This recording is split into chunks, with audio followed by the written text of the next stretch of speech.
American progressives look to Western Europe as the model of what America should be.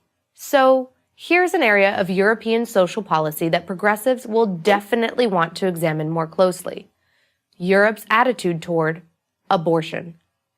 It happens to be much more restrictive than that of the United States. That's right. Western Europeans, as progressive and secular as they are, have a much more conservative attitude about abortion than American progressives do. Here is what Emily Matcher wrote in The Atlantic magazine in 2013. Quote, "I assumed that Western Europe would be the land of abortion on demand, but, as it turns out, abortion laws in Europe are both more restrictive and more complicated than that. Waiting periods, decried by American pro-choicers as unreasonably burdensome, are common." Close quote.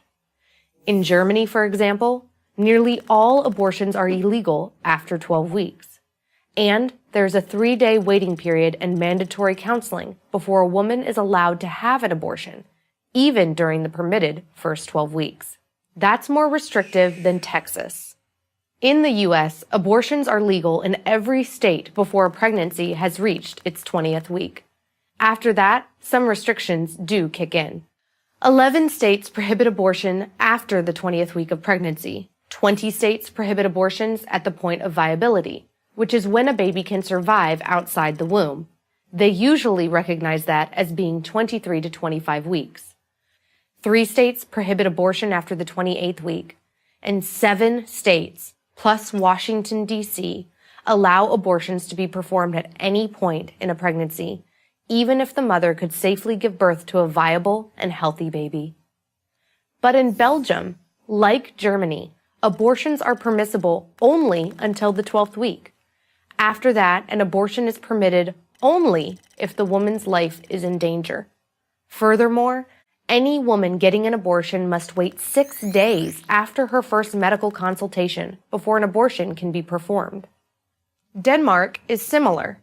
After 12 weeks, all sorts of restrictions apply. Pregnant women in Finland also have until the 12th week of pregnancy to get an unrestricted abortion, and during those first 12 weeks, a woman must provide a compelling reason for ending her pregnancy. In France, too, abortion on demand is legal only up to 12 weeks, after which it becomes much more difficult. Socialist Sweden allows abortions until the 18th week of pregnancy and bans most after the 22nd week. In that 4-week gray period, a woman can get an abortion, but only if it is approved by the National Board of Health and Welfare.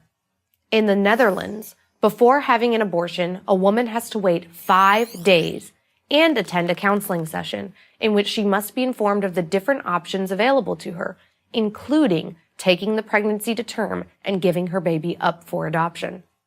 A minor under the age of 18 cannot have an abortion at any time unless she has the consent of her parents. And in Norway in 2014, a major controversy erupted after it was revealed that, since 2001, 17 babies had been aborted after 22 weeks, the legal cutoff point in that country. That wouldn't merit a paragraph in a local U.S. newspaper, let alone start a media firestorm. So why is it that abortion laws in the United States are so extreme relative to those in Europe? Why is it that progressive politicians in the United States work tirelessly to fight back any restrictions on abortion, even partial birth abortion? That's the procedure during which a fully viable baby is almost completely delivered, except for the head, before being killed. And why is it that what is unacceptable to socially enlightened Europeans is fully acceptable to American progressives? Europeans seem to recognize that abortion is a complex moral issue, that ending a life after a certain point in a pregnancy does not reflect well on a society. Why is it so hard for American progressives to recognize the same? I'm Elisha Krauss for Prager University.